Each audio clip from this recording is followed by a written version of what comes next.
Some basics of topicality. The first one is that it is a stock issue. Trivia, what are the other stock issues? Yeah. Solvency, harms, inherency, and significance. Yeah. The 5 stock issues are topicality, harms or significance, inherency, solvency, and advantage or disadvantage. So a lot of these are not really used in what's like progressive policy, like national circuit one, but topicality is still considered a true stock issue that is a burden for the affirmative.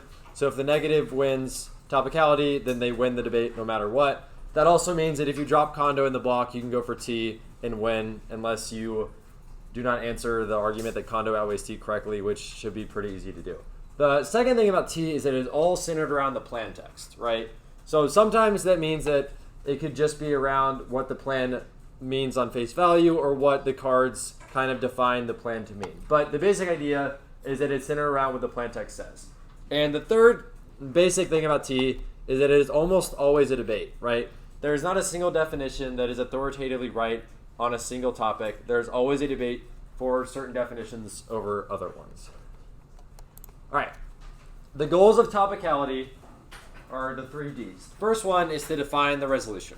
So topicality attempts to, define the words in the resolution to create some version of the topic, and in doing so, it determines the size of the topic, right? So determine what AFs are allowed, what AFs are not allowed. And the final one is to delineate ground. So when you're thinking about writing, what generics you want to write for the year, and when we look at writing starter packet files, the place we look is the T cards produced to see what is AF ground and what is neg ground. All right, why is learning this useful? Why do I need to learn how to go for T? Why is it even worth thinking about T and doing drills on how to put together a T, 2NC, or 1NR? First one is that it's very helpful for handling new AFs, right? A lot of the new AFs people write are not going to be, some of them will be topical, but a lot of the times, especially in the postseason at tournaments, people will try and test the bounds of the topic by writing AFs that are not, really that topical. When I was a senior in high school was the fiscal redistribution topic, and the TOC, a lot of teams like to read AFs. They gave a basic income to only part of the population. But the T argument that was universal was pretty popular, and it was very easy to go for that at the TOC that year. The second thing is it makes the 1 error pretty hard. So the 1 error is always going to have to invest at least 30, 45 seconds on a T shell unless you've really messed it up, and sometimes they'll have to invest even longer as opposed to other arguments. The third one is that it requires very little card cutting, right? So if you hate cutting cards, you don't like doing prep, then T may be your friend this year, even though there's not very good definitions. All right, there are 4 parts of a T argument that I'm thinking of. Who can name all 4? Yeah. That's 1. Yep, we got 1. 3 more. The violation. Violation, that's number 3. Standards, yep. It's the 4th one. Yeah. What? Yeah, okay, I'll take that. All right, so the 4 parts are an interpretation which is accompanied by a definition. There is a difference. We'll talk about that in a second. Second one is the violation, why the AF does not meet your interpretation. Third one are the standards, reasons to refer your interpretation. And the 4th one, which is not always present in 1 and 2 shells, is why it's a voter, right? And the AF may make arguments as to why T should not be a voter, which we'll get to in a second. All right, so first, our interpretation. Who can explain to me the difference between an interp and a definition? Tyler. An interp is how you interpret the definition, and then the definition is the meaning. Re-answer the question, but you can't use the words in your answer. You can't use interpretation. Okay, I guess it means how do you kind of guess out the meaning of what a word means. Okay, I'll take that. All right. So the difference of an interp and a definition is that your interpretation is your vision for the topic. The definition are the cards that support that, right? So this is a pretty good example. This is a T argument that Greenhill read a lot last year. And so their interpretation uses multiple definitions, right? So their interp is that topical affirmatives have to increase the penalties for violations of intellectual property. And then the definitions they are using to support that interpretation, that's their vision for the topic, that is like what apps are topical, what apps are not topical, relies on a few different cards that are their definition, right? So there's a difference between their interpretation and their definitions. All right, so interpretation. Things you need to look for when you're crafting an interpretation.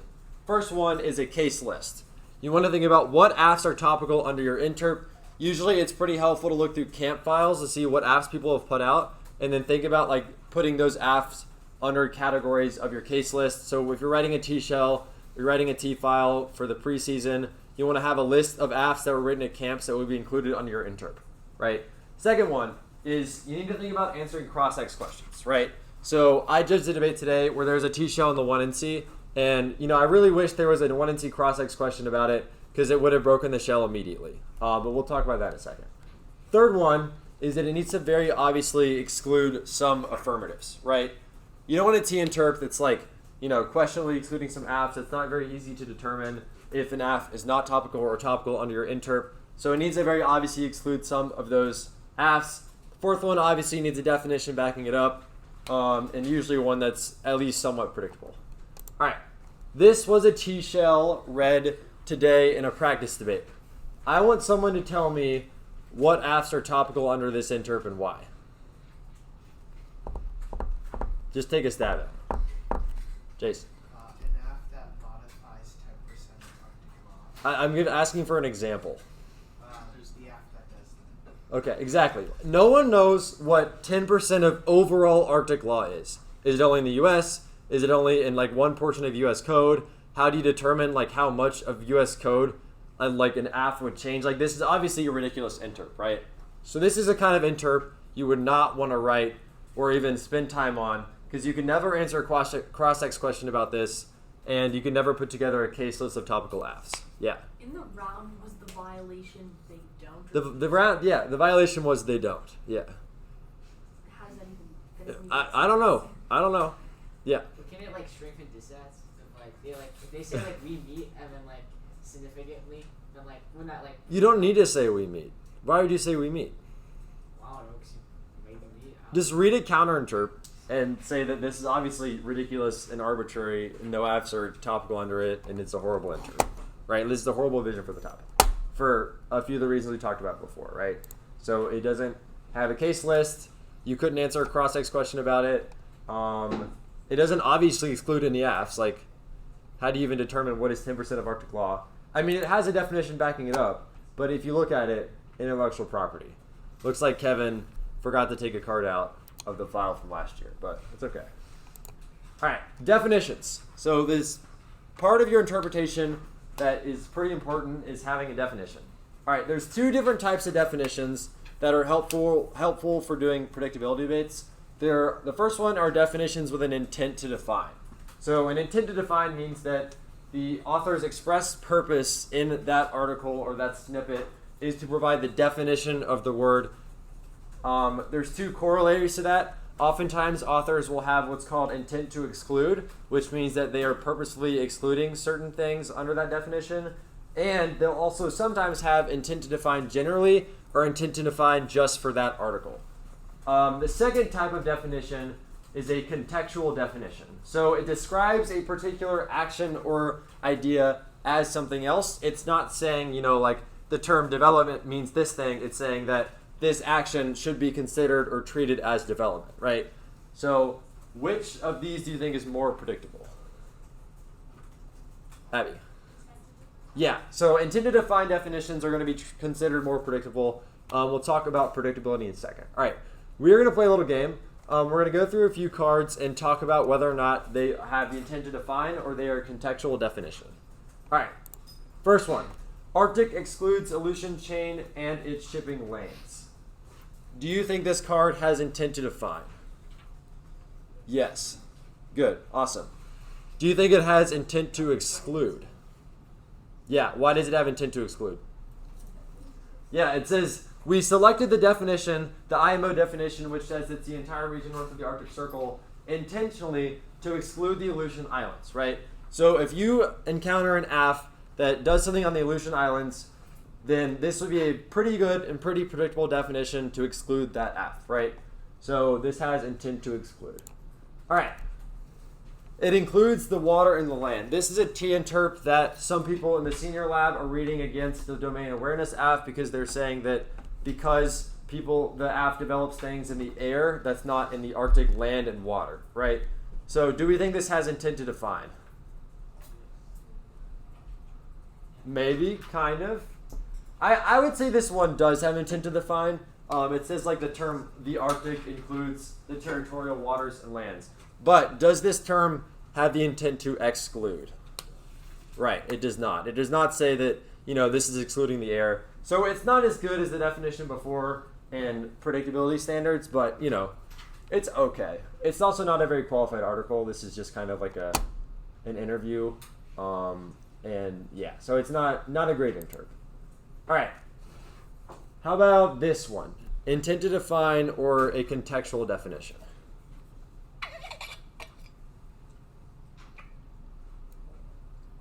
Where's Vera? Yep. No. All right, so let's look a little bit closer because this is the deceptively intent to define. All right, so the person who cut this, presumably Kevin Hearn, it says the definition of the Arctic vary. All right, good to know, right? That has nothing to do with the interpretation, right? We're defining the word development, and that's about the definition of the Arctic. And then it says we focus on the development of maritime infrastructure on the waters and land. Okay, use the phrase development. But then the part where there's listing examples of development, it says maritime infrastructure includes, right? So there is no intent to define what development means in this. It is just saying that, some examples of development of infrastructure include those following things, right? Does that make sense? So there is no intent to define. It's just using examples and saying that they should be considered development in the Arctic. All right. Do we think this has intent to define?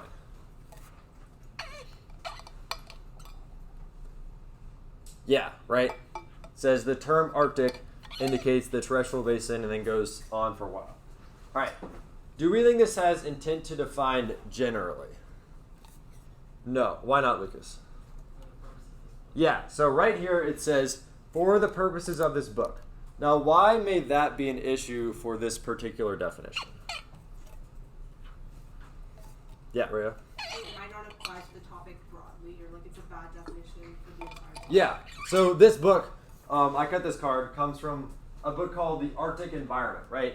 So it's talking about kind of the natural environment of the Arctic, and so maybe the reason it's only focusing on the terrestrial basin filled by the Arctic Ocean, some seas contiguous to the Arctic shores, and in some cases the rivers which flow into the ocean, is because it's talking about like the nature and the ecosystem of the Arctic as opposed to the Arctic in the context of U.S. policymaking, right?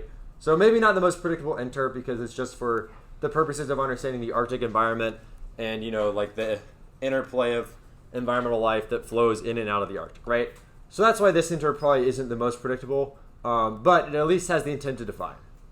No intent to exclude. All right, let's talk about this interp. Intent to define? Yes? No? Yeah? Yeah? Do we think this has intent to exclude? Does it exclude any exploration or development that are not related to mineral resource excavation? No. Yeah. What is another big issue with this interp?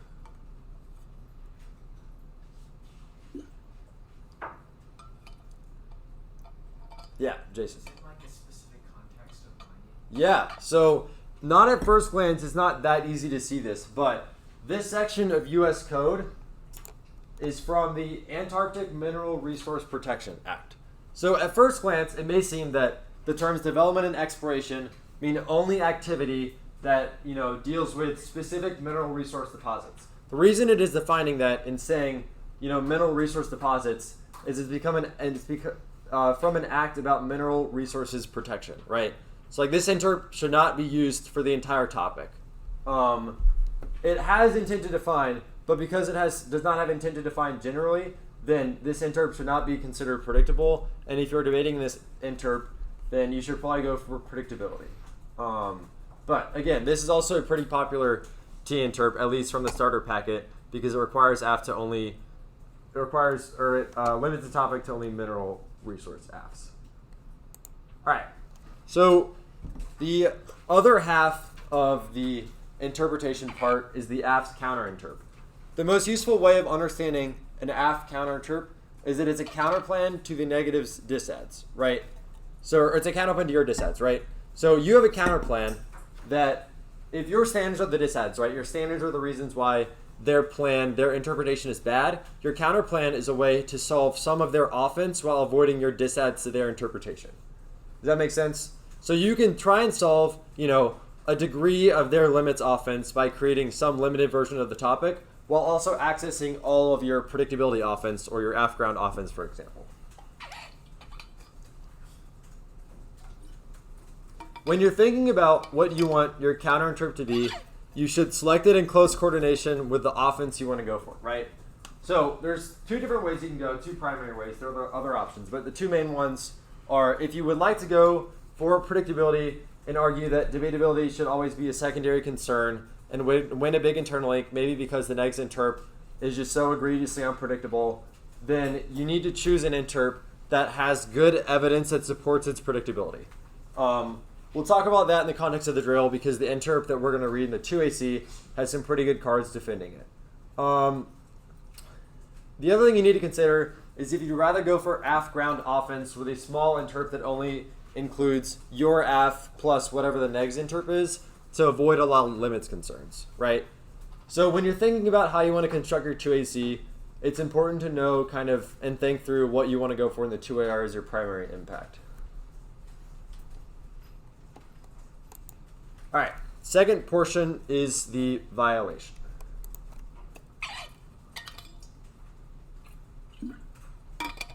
All right, violation is pretty simple. Reasons why the plan does not meet your interpretation, why it's not included. The AF can advance two different types of we meet arguments. The first is a kind of functional we meet argument, usually just called we meet. It's a reason why the way the plan will be implemented as per AF explanation or solvency advocates would meet the negative's interpretation, right? So for example, science diplomacy AF says that because our evidence in the 1AC and cards we're going to read in the 2AC say that all of the scientists would be government funded, government owned, government controlled, that means that it meets the negative's interpretation of its because it's still done by the USFG, right? So that's a reason why, functionally the AF would meet the negative's interpretation. Does that make sense? Second way is what's called plain text in a vacuum, right? So plain text in a vacuum is basically arguing that the plan should be interpreted just based on the words in the plain text alone and defined by, topical constraints, right? So if the negative wins an interpretation of the Arctic that is only, let's say, half of the Arctic Circle, then plain text in a vacuum argues that then the plan would be implemented as per that definition, so it would only occur in that half of the Arctic.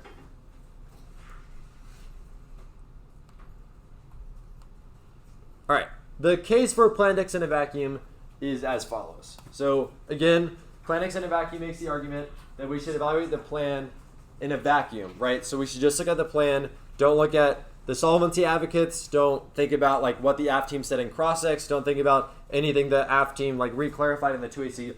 All you're looking at is the words in the plain text. So if the negative wins a violation or wins an interpretation to prefer, then the judge should just use that to define what the AF does. There are two primary reasons why you should prefer plain text in a vacuum, or if you're AF, why you should argue that's preferable. First one is precision.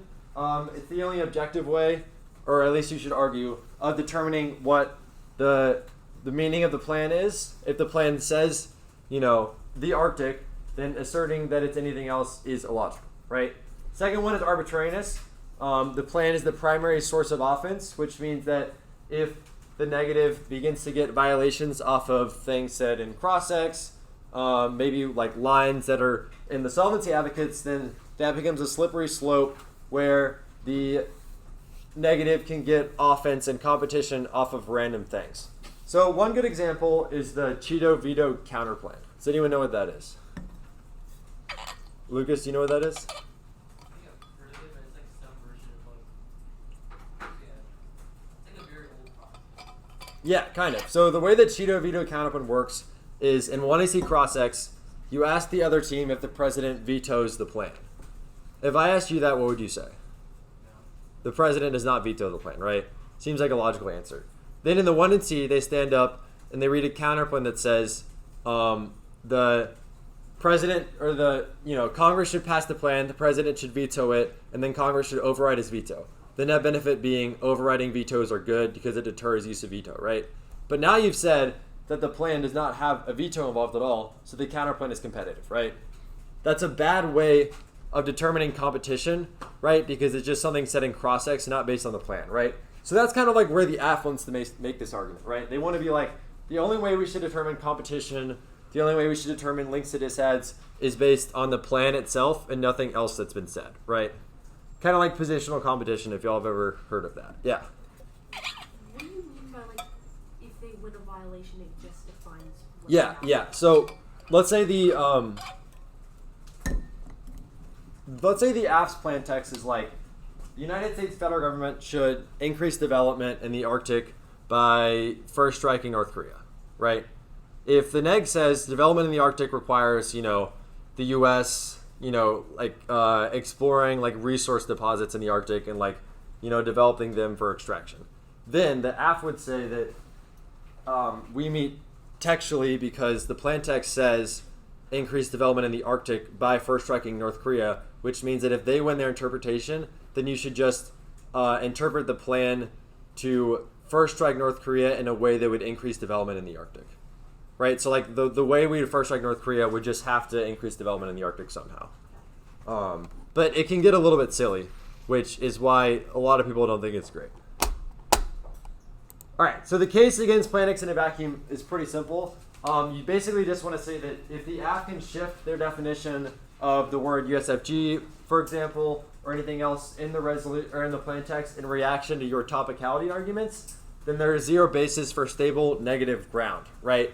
A lot of times you'll hear the negative team say that the 2NR would have to be both substance and T to get any disad links because the affirmative team could just kind of weasel around disad links by saying that certain definitions change the meaning of the plan throughout the debate.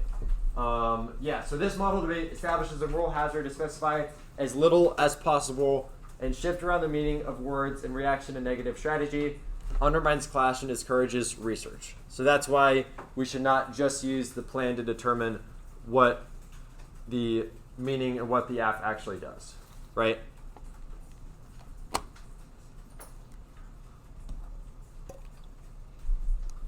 All right, so what are some alternatives if we shouldn't just focus on the plan? How should we determine what the AF does? What are some other ways of determining it? Yeah.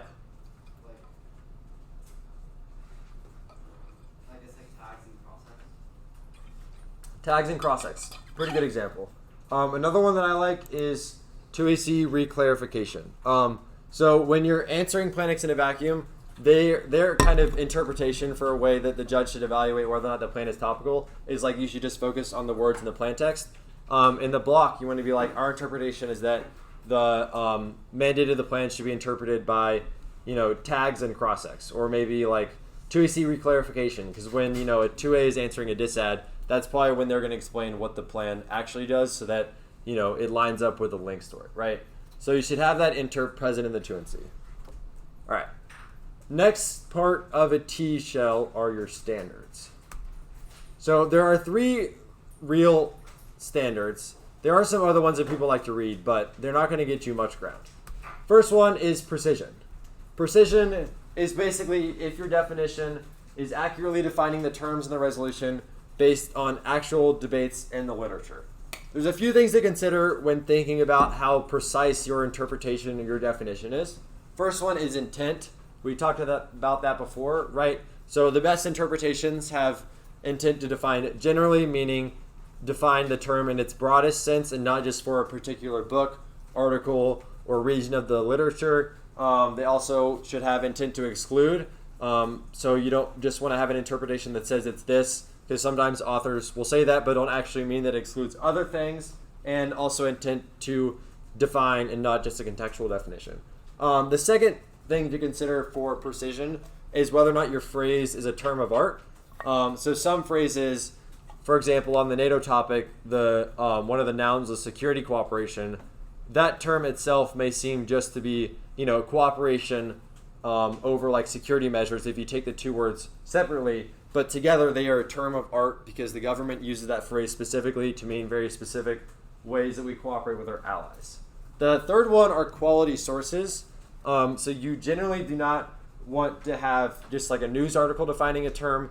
The best definitions are usually from, decisions in court or from statutes.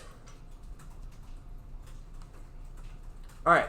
So after you have, thought about whether or not your interpretation is legally precise or how you want to go about that, if you are planning on going for a predictability standard, which is a pretty popular standard to go for on the AF side, because usually the negs interps that are trying to limit out your AF, especially if your AF is pretty mainstream, will not be very predictable. So the arguments you want to make for why predictability should come first are as follows. The primary one is that you want to say that most of the debate occurs through pre-round research, right? So as we're preparing for the season, as we're thinking about what AF we want to read, what we want to cut for the neg, usually we base that on the most predictable definitions that emerge throughout camp, right? So 80% of the debate occurs through pre-round research, which is pre-configured by the lit base.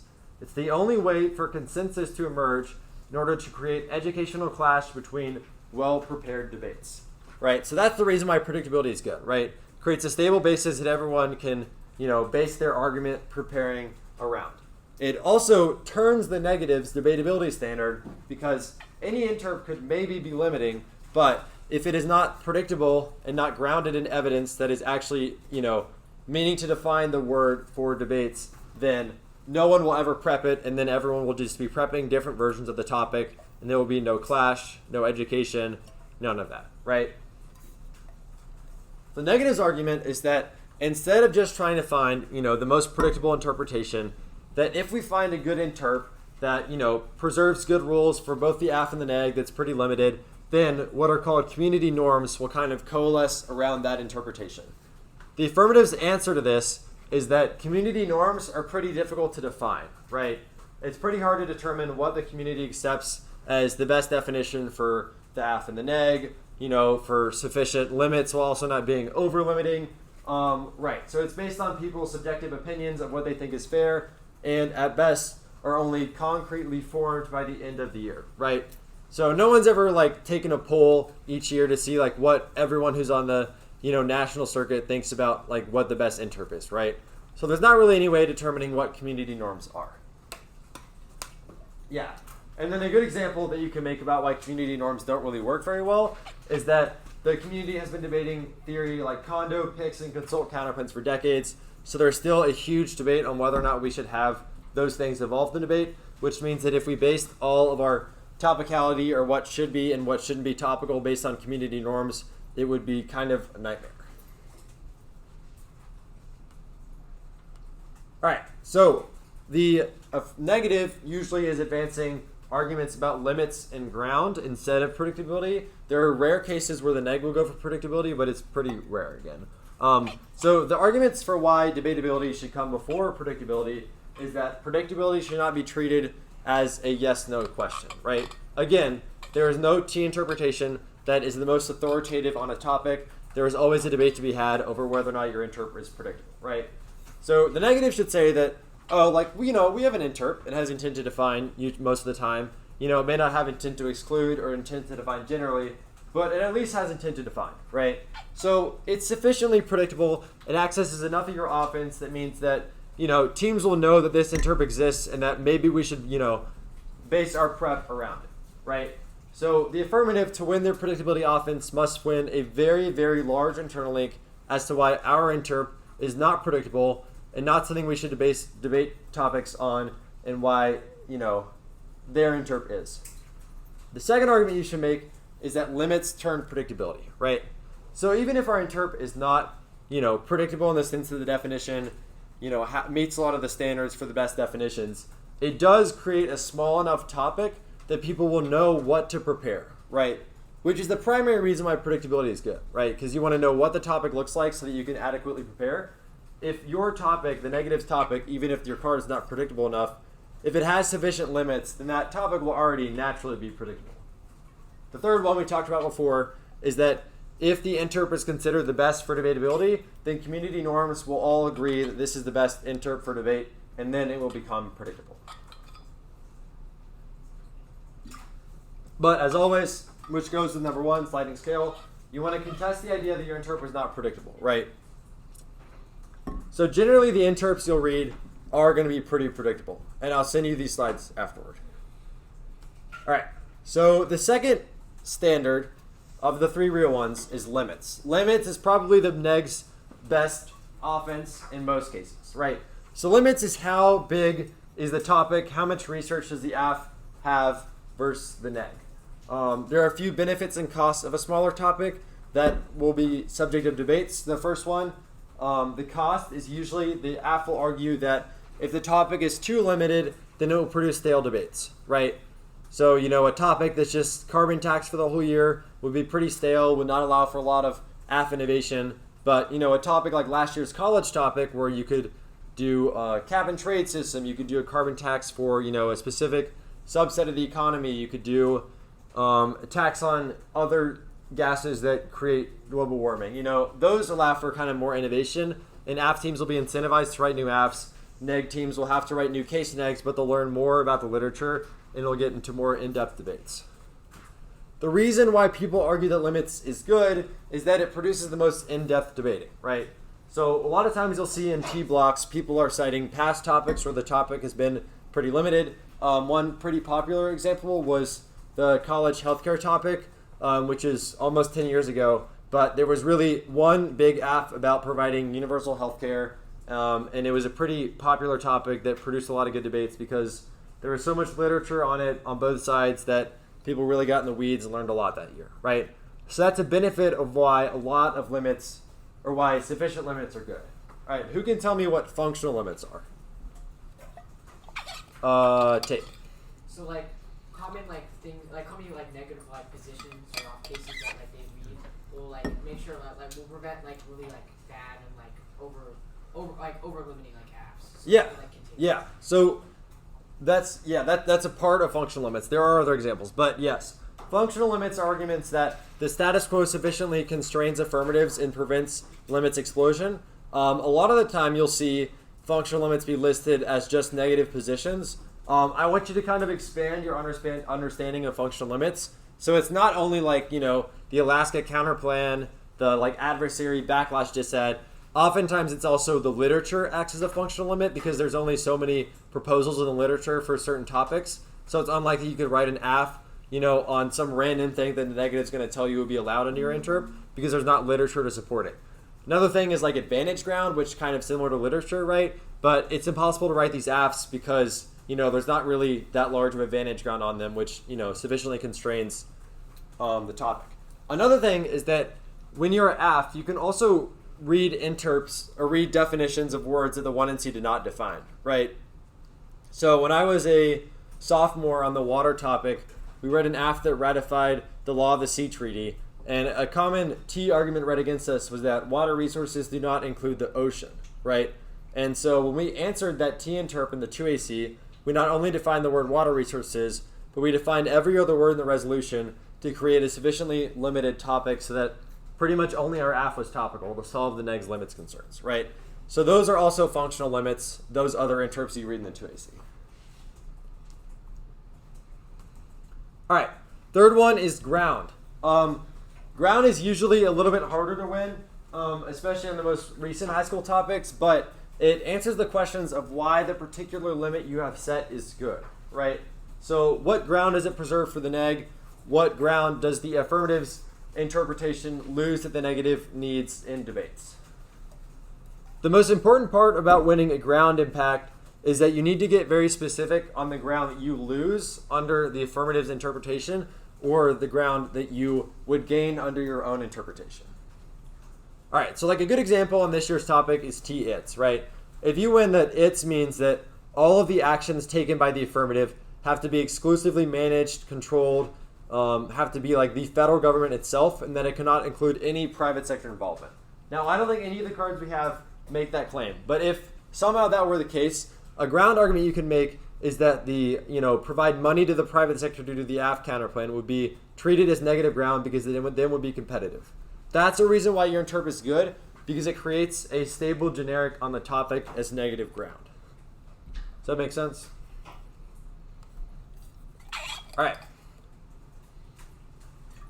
Fourth part is why T is a voting issue.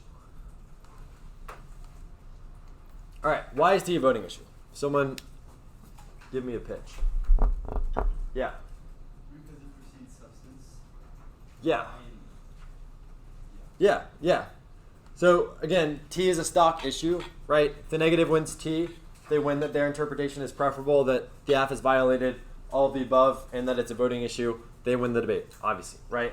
It's an affirmative burden. In being a stock issue, the affirmative must prove they're topical if the negative has contested that. Thus, not being topical is a reason to lose, right? Yeah, it's not about abuse or potential abuse. So in a round, you do not have to win that the AF has, in being untopical, made it harder for you. As long as you win that your interpretation is preferable and that the affirmative has violated and that it's a voting issue, then you win the debate. And it's never a reverse voting issue. That's ridiculous. All right. Who knows what reasonability is? Yeah.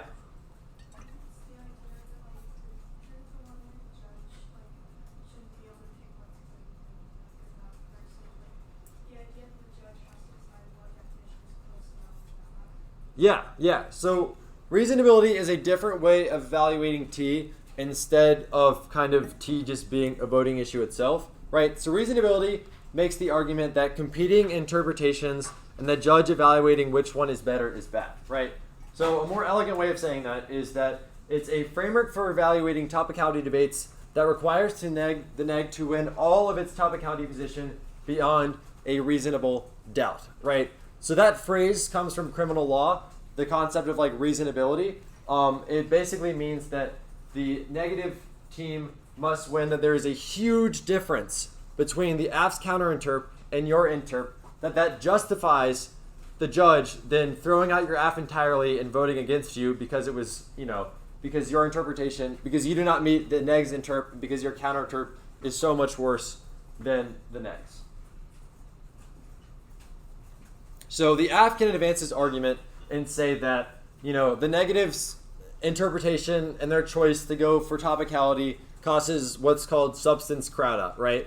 So it precludes good debates over whether or not, the plan is a good idea and just has the neg go for a procedural question that is bad for substantive debates, right? So that's your offensive justification for using this framework as opposed to competing interpretations to evaluate topicality, right? So the negative will always find, the most limited interpretation that will cause a race to the bottom, and then neg teams will just only go for T every round, and then we'll never have substantive debates on the topic. That should be the offense that you explain for why reasonability is a good standard for evaluating topicality. Does that make sense? Okay.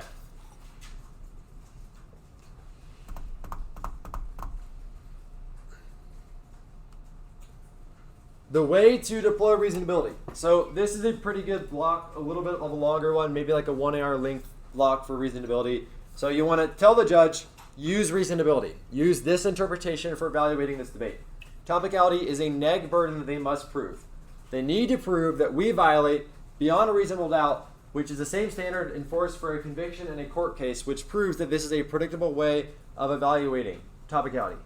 Substance crowd out, which occurs under a model of competing interpretations where the judge just decides which interp is better, outweighs because it is the ultimate purpose of debate, to have substantive debates over whether or not a certain policy is a good idea or not.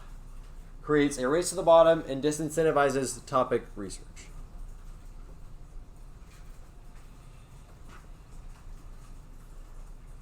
Who can think of some negative answers to reasonability? Yeah. It's like boundary judgment. Yeah.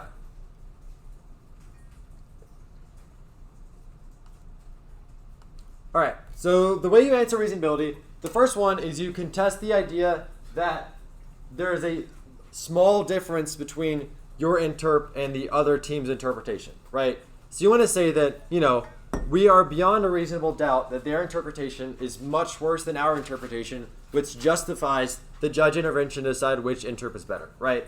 So you want to say it's not reasonable. Number one answer. The difference between our interpretations is ginormous, and it's beyond a reasonable doubt. The second answer you want to make is to dispute the idea that T crowds out substance by saying that T itself is a substantive argument, right? It teaches us and forces us to learn about semantic differences in the literature and to understand the definition of words, which is a pretty useful skill for debaters. Learning about whether or not different words are precise and the context in which they are defined are impacts and are useful for having debates over. The third argument you want to make is that in the status quo, there are already a lack of substantive debates, right? So if the negative cannot read this T shell and cannot win that your interpretation or your AF is untopical and should be voted against, then they will be forced to go and debate and read generic counterplans that are much worse for substance, right? So a process counterplan that doesn't have a germane net benefit, right? That is not producing a substantive debate over whether or not the plan's policy idea is good or bad, right? So there's already a crowd out of real substance. Now the AF's answers to these two, this one you just want to again dispute the idea that T is substance that says that you want to say it produces bad debates, is you can leverage your defense to their interpretation to prove that your interpretation is not that much different in the limit sense or in the ground sense than the negatives interpretation, which proves that it is not beyond a reasonable doubt that much worse than their interp, right? And you also want to say that, there is a rule for the negative under your interp, which proves that crowd out is not inevitable and that there can be substantive debates.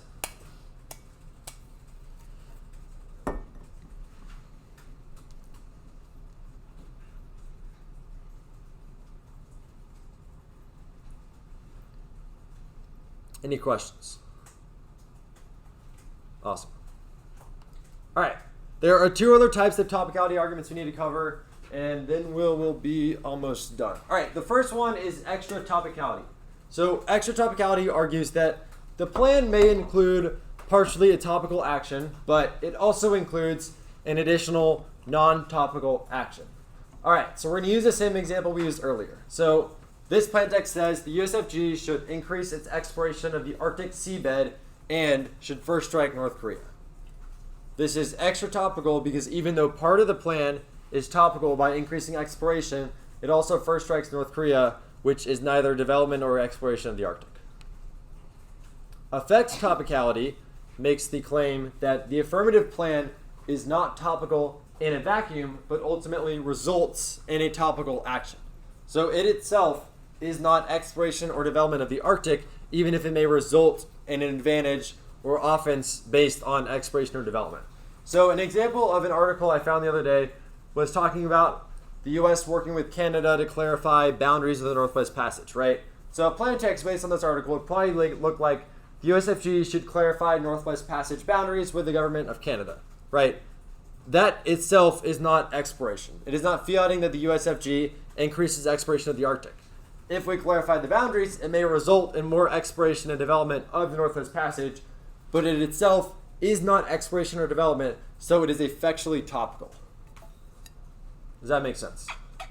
So there's a debate to be had for both of these, whether or not they're actually voting issues. The general consensus is that AFs can not be extra T or affects T, right? So if you encounter an AF, you want to make sure you're ready to be like, nope, affects T is obviously bad because the affirmative could claim that the AF may result in a topical action, even if it's not actually topical action, and they could spike disadd links and get out of, core generic counterplans. An extra T obviously means the AF can garner offense off of things not in the resolution, which becomes unpredictable for the neg and makes debate much harder.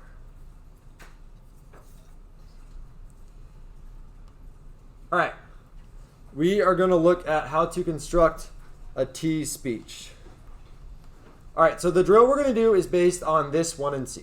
All right, so a 1 and C, as you're putting it together, some things you want to include are obviously your interpretation and your definition, right? So here we have a very clear interpretation, right?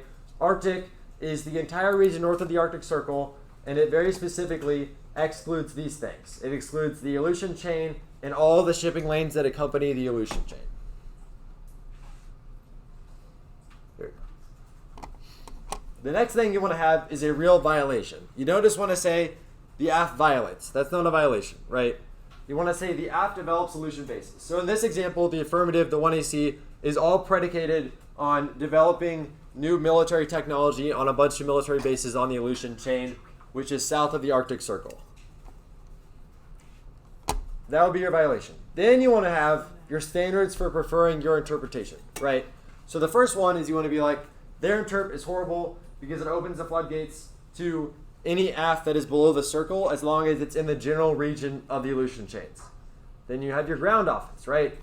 Neg offense depends on changes in the Arctic region. All of our disads, all of our counterplans are based on the Arctic. If we allow afts that are in other regions, then it is impossible for us to produce negative arguments. All right, so 1 and C, pretty simple to construct. 2AC, some very important things to have in your 2AC. You normally want to advance a we meet argument. If it's pretty unlikely that there's any chance you meet on a functional level, then you can always say planets in a vacuum if those words are in your plan text, right? You don't want to say planets in a vacuum if you don't have that word in the plan text. So if in this example the app says, the plan text says should develop on the Aleutian chain instead of should increase development of the Aleutian Islands in the Arctic, right? Then you cannot make a planets in a vacuum argument because that word is not in your plan text. You next want to have your counter interpretation and your definition, right? So very clearly, Arctic includes the Aleutians. Here we have a map. There's the Arctic Circle. Here's the Aleutian chain. Pretty good way of delineating what is and isn't topical, right? After that, you want to have reasons why the judge should prefer your definition over theirs. Some standards, right? So predictability, right? The U.S. definitions that are codified into law all say that the Aleutians are included in the definition of the Arctic. You also want to say maybe their interp is over-limiting, right? There's not enough afts under their interp, which makes debate pretty difficult.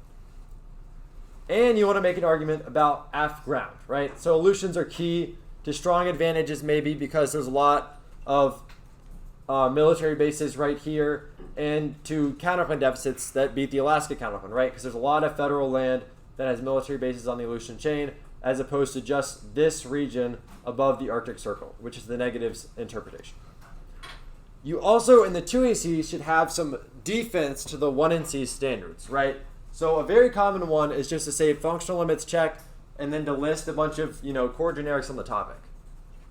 But I would, encourage you to think a little bit more deeply about what functional limits are, right? So the negative is going to say that, like adding the Bering Sea, adding the Aleutian chain is going to add all of these afts. There's really not that many, right? So you want to say the literature sufficiently constrains affirmatives so there's not a limits explosion. You also want to dispute the idea that Aleutian afts are that much different than afts in the Arctic, right? It's pretty much the same region, so they're all thematically consistent. And you can say that your interp solves limit concerns because under this definition, the boundary cuts off 2/3 of Alaska, right? So still 2/3 are not topical. Finally, in your 2AC, you should almost always have reasonability unless you're really worried about it being cross-applied to condo. But you want to say competing interps and evaluating them in that way is bad, and that the judge should use reasonability, which means that they must determine that the AF's interpretation is beyond a reasonable doubt much worse than the negatives. All right. So that's the 2AC, that's the 1 and C. How you want to construct a 2 and C.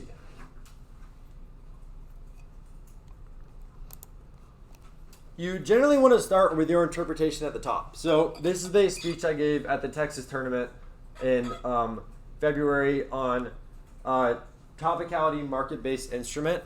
So the affirmative was adjacent to a market-based instrument, but because it was neither a carbon tax nor a cap and trade system, we thought it was not topical, so I extended T in the 1 on R, right? So I started with my interpretation, right? Our interp is pretty simple. There are only 2 afts on this topic. One of them is a carbon tax, one of them is a cap and trade. The aft is neither one of those, which means it violates. So the first offense I extended was limits. So I said, the aft's expansive definition of what constitutes an MBI opens the door to hundreds of individual and distinct cases that can be applied to individual sectors, right? So I'm already making arguments that like their limits are so unpredictable, there's no way we can create any role for the negative under their interp, right? It overstretches the negative and incentivizes a rush toward hypergenerics, right? So their topic's horrible, right? All we can go for are process counterpoints because there's nothing we can prepare.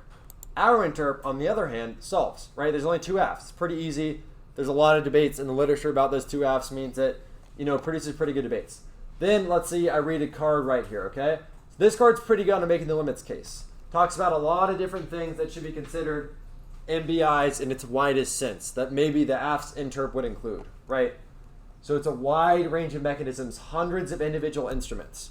So it's really making this like huge limits case of why the AFS interp is so bad. Then the second offense I extended was ground, right? So kind of similar to the arguments on limits, but it's why specifically keeping the topic limited to those 2 AFs is best, because it makes the quality of debates so much better. By having a predictable debate, the negative can prepare a lot of very substantive arguments to, disagree with the AF. So then the AF reads this counterinterpretation, this Stavins article. The first thing you want to say to answer their counterinterp is obviously it links to all of your offense you've extended above, right? So explain like why the particular language in their definition includes a lot of AFs that you think should not be topical, and you think that would wreck negative ground.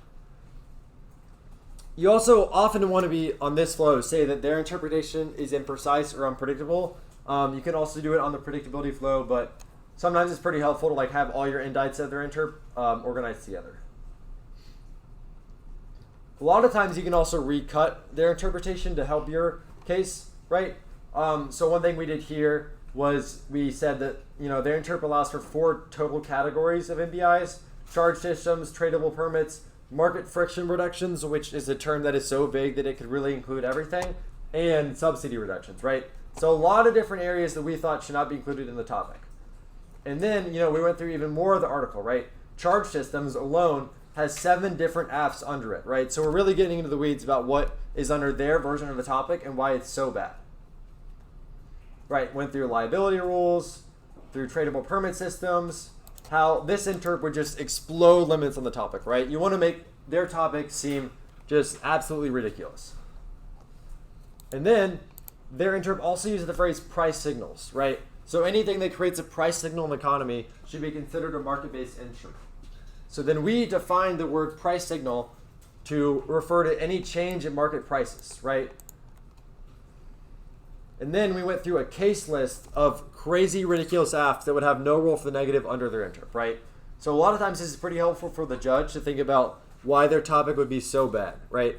So any AF that just solves inflation, reducing spending, raising non-energy taxes, or investing labor productivity, all of those things would technically be changing the prices of the economy, which means it would meet its interpretation. Yeah. Then just keep going through it. All right, then predictability.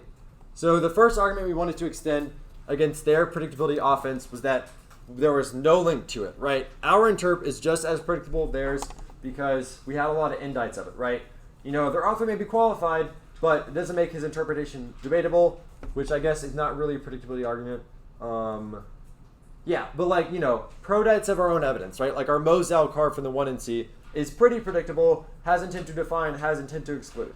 Then we wanted to make the argument that we talked about earlier, which is that debatability and our limits and ground offense, those things outweigh whether or not an interp is precise. So judge norms, community norms are sufficient constraints on making the topic predictable for everyone. All right, and then they extended this piece of offense called AF creativity, which is pretty much like AF ground, AF innovation, right? So they're saying that our interp is so limited that the AF does not have a role to innovate and create new AFs, that they won't really, have a good time on the topic, right? So then we disputed that idea, right? We said that make them explain what they mean by, just saying that the negative would only go for cap and trade bad every turn, right? And then we said, well, your interp, MBIs can be targeted at sectors, right? So you can rate a carbon tax just for the steel industry, right? There is enough AF innovation under our topic while not being so bad for the neg. All right, thematic coherence was a pretty ridiculous standard, so you just want to be like, not really an impact to this. All of our offense certainly outweighs it. Yeah. then they extended functional limits. So the way we wanted to answer functional limits in this debate was that even if there are some functional limits, that those debates are not as good as the debates under our version of the topic, right? So if the AF can just choose any list of different affirmatives, they will always have better answers to our functional limits because we cannot prepare answers to those answers, right? So even if there's like, an oil disad that applies to all of these different AFs, the AF will always be able to prepare a better 2AC because we will not be able to get linked specifically to that AF. And then reasonability, then we said they're not reasonable. That was the overview, right? So disputing the idea that there is a small difference in our interpretations by, crossifying the overview. And then we said competing interpretations are good, right? So that's kind of how you want to construct your 2NC on T. We'll talk a little bit about like what makes a good T rebuttal in a second, but this is generally the kind of things you want in your 2NC or 1 on R extension, right? So you want a very clear understanding of what your offense is, and then you just kind of want to go to the line by line, make fun of their counter interp a lot, and introduce arguments about why debatability outweighs usually, unless you're extending predictability. All right.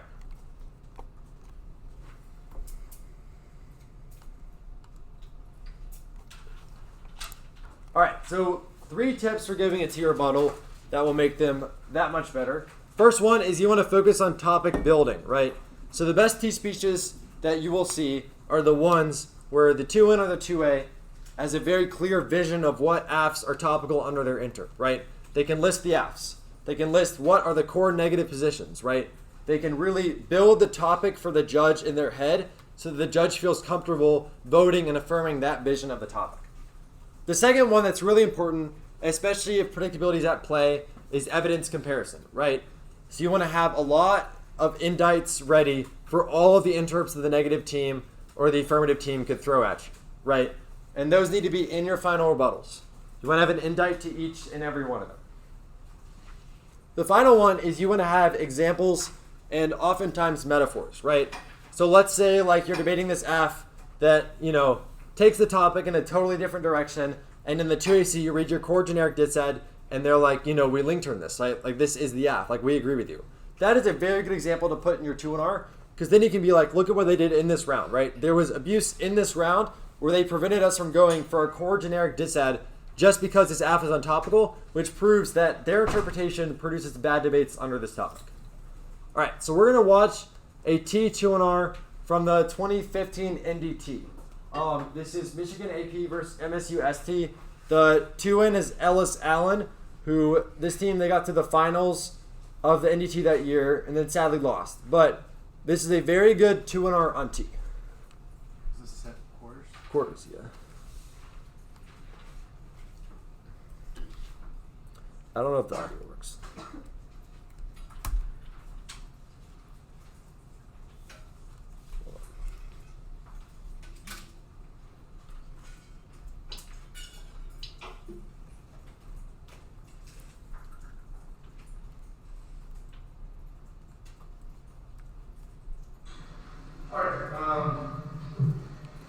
Yeah, we can see none of our evidence applies. We can see legalization links that we spent all year researching don't apply. We can see all the legalization that ours are actually the app. I wonder why. The app is a topical among choice is very telling and should be a pretty good indicator of why they read in the first place. Today is about the quality of market is nothing but the proliferation of cars that don't assume the context of the resolution or meaning to reflect the core controversy on controversy itself. That is kind of the point. Our impact outweighs what is this red and in all negative ground. Core controversy status legalized versus decriminalized mistake. Eliminated entirely by reading it out that is functionally decrim. The choice no link on trafficking is instructed their occurrence about increasing penalties on jobs as part of the proposal. The maintenance of these penalties gives them a strategic advantage that turns the sideways way too far on the app on a topic where there's already an normative consensus that prohibition is bad. They should face the strategic cost of that. The nuances of different mechanisms like they want us to is only possible when the app defends legalizing the Constitution and better forces the debate on the court. Literature controversy. They can see that all our neighbor outcomes first arguments it matters. The alternative to nuance and depth debates over left normalization topic or DTs is devolution is a whole generic like the campaign and process CPs. Those are antithetical to topic education and result in shallow debates that disincentivize topics to severe research, which is the only unique impact in all this year. Those debates are especially important for the prostitution context too. Is predictability. No part of the app is nearly all which references the subsets of prostitution stuff. Crackdowns, which is irrelevant FYI in this case. One of the nearly all definitions is only extraordinary exceptions are allowed. Their counter definition is cited in the 1800s literature, not the US how they feel when they suddenly start losing on small subsets after random carve-outs on every area of the topic proliferated all at once as we heard told line on what nearly all means, otherwise sustained engagement is impossible, and even if the link to the elements is minor, it's multiplied by 5 factorially because all the different ways we can combine all the different topic areas, which means that the options exclusively goes negative on this. Now, the first argument that they make at the top is that we have around these inevitable, literally the two examples they gave were the trafficking TA, which I mentioned above, and processes, which I indicted. No news where examples for what the groundwork we have some sweet substantive grounds you really think we'd be hiding in the corners of the NBT. Next argument, bidirectionality. This is false. The legalization act, even if it has onerous restrictions on stuff like where you can sell it, it's still an increase in legal supplies because there is zero legal supply in the status quo. Even if there's not infinite legal supply, that is why it's not secret. The second argument is this doesn't justify them cheating, even if people read back the app, they shouldn't open the floodgates to it because it means that there is no recourse to it and they can't access any of their options because all the things about what it should be like or what we should be doing, those insured can't be accessed at the NBT where there is limited time to engage every infinite deviation in the literature. The next argument is that they say they can limits outweigh everything. You know, I know Pattis loves that type of shit, but he actually never said that. We never said limits outweigh anything. Our argument is that the limits need to be equitable and predictably grounded in the literature of the controversy, not random state statutes or laws from the 1800s that you get to handpick because then our research further becomes unlimited. I have to know every criminal code, every common law argument, or every arbitrary dictionary definition which has no intent to find, whereas our argument is based on that 40 years of literature debate with the independence movement who has compared these alternatives and is the basis for any negative research. When you go to kind of case step with Constitution, you don't start by looking at the differences between the Connecticut state statutes in Michigan. You look at what the people in the prosecution literature defend, which explicitly distinguishes Swedish model from legalization and describes legalization as a regulated system where both the buyer and the seller can participate on subject to certain regulations. The act is just a form of decriminalizes the seller but not the buyer, which proves they don't access any of this. Also, even if they have narrow definitions, that's not the same as limits. It just means that it's even more arbitrarily unlimited. The next thing is the topic is stale versus 5 half topics are approved with the best. The implicit staleness are false because there's successfully defended proposals that vary all year. Yet there's still advantage innovation in depth rates for both sides prepare which can go to class 2 even if it's only 5 biases of science because they are all separately bases of general normative bias. Marijuana is a topic unto itself. Engineers don't exist and most of the things being legalized occur in the scope. 3 expansions uniquely about the NTT dollars bill. We already have a huge ranking base with innovation within the topic, don't because do it without the topic, because the whites out from that preferably purely for the sake of novelty. Now the next argument is the literature proves no, the literature is explicit on that. That is all the evidence about why the reality of Constitution is better guided. Arcane legal standards, that is our Alexander evidence and Blake evidence and the Moonhoff evidence, which explicitly identifies that they've also conceded the topical version argument. The Omed part is comparative and identifies things like legal workplace regulations as a viable alternative to the Swedish model. Sure, it might not be perfect, but the argument for all this act would have to use. All right, I think we got the idea. So some context. This topic was a legalization topic, right? So it had a list of different things that the AFs could legalize, one of which was sex work. So the negative team goes for this T argument that's like, instead of legalizing, the AF is just decriminalizing, right? So decriminalizing just removes the penalties for a certain action. Legalizing it removes the penalties and also regulates it, right? So the negatives interp was that you had to legalize the action entirely and that decriminalization was not topical, right? So what are some things y'all noticed in his speech that he did pretty well? Yeah, Roger. Yeah, he started with his offense, right? So he's pretty clear that, there's not really a role for the negative under their debate because their interpretation is just so unpredictable and that all of the debates they've had that entire year of college debate have been premised on the idea that the AF is legalization, right? Yeah. So that, because their definition was from the 1800s, it made his research burden unlimited. Right, yeah. So it's like a huge indict to their predictability, right? Like they're reading an intern from the 1800s. Like obviously, words' meanings can change over time. Like we're assuming that the intern that they've read is, much more recent. What are some other things he did pretty well? Yeah. Saying how generic off case doesn't access education. Right, yeah. So he's like, there's 2 examples that the AF team argued would be allowed and, available to the negative under their interp. One is the trafficking dissad and the other is process counterfeits, right? So he has some specific topic indict of the trafficking dissad. That's why their interp doesn't access that. And then he's like, come on, process counterfeits. That's a horrible vision of the topic if that's the only role for the neg, right? So making their vision of the topic, their topic world sound just horrible. What are some other things? There was something he did the first 2 sentences of the speech. It may have been a little bit muffled, but it was a pretty persuasive way to start. Yeah.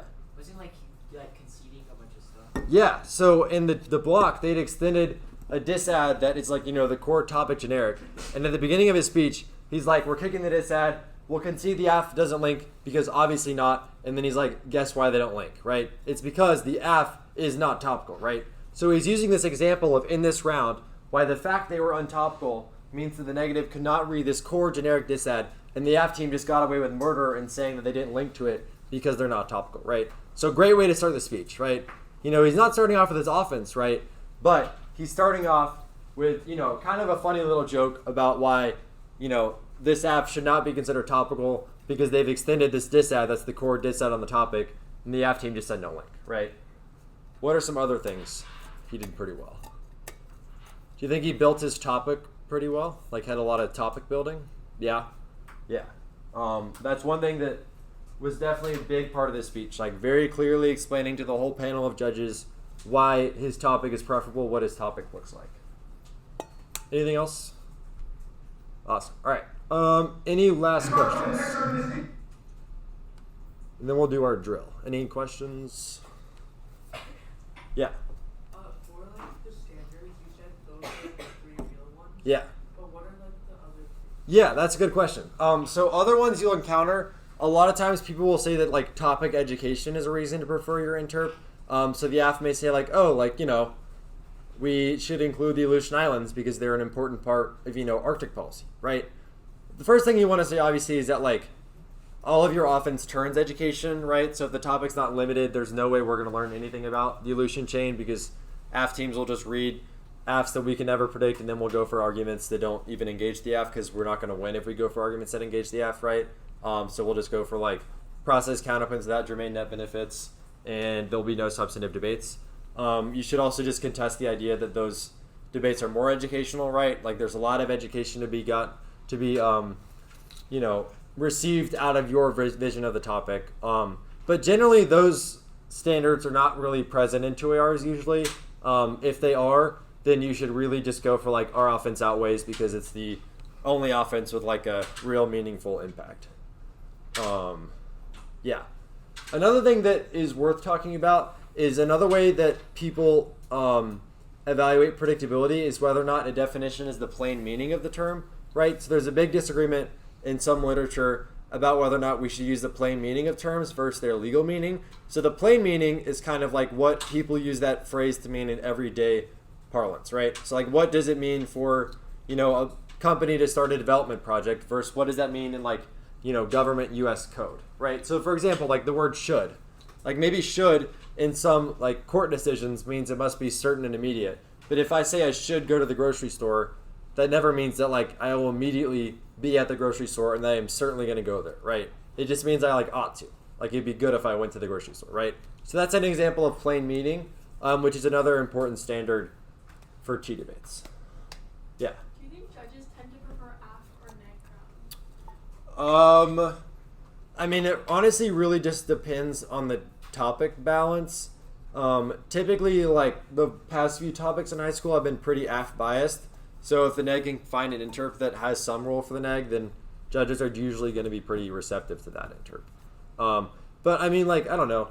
There have been in high school topics in the past that have been like neg biased and the AF's kind of been behind where like AF round may be more persuasive. But like this topic, last year's topic, I would say neg round is a little bit more popular. Yeah. I've seen some affirmative teams make like arguments like your inter plus our app or like only our app. How do you go about arguing that? Yeah, so you want to say that, obviously predictability in some sense is important sometimes, right? So like they don't really have any definition that supports their interp. Like you want to get back to this idea that predictability is a sliding scale, right?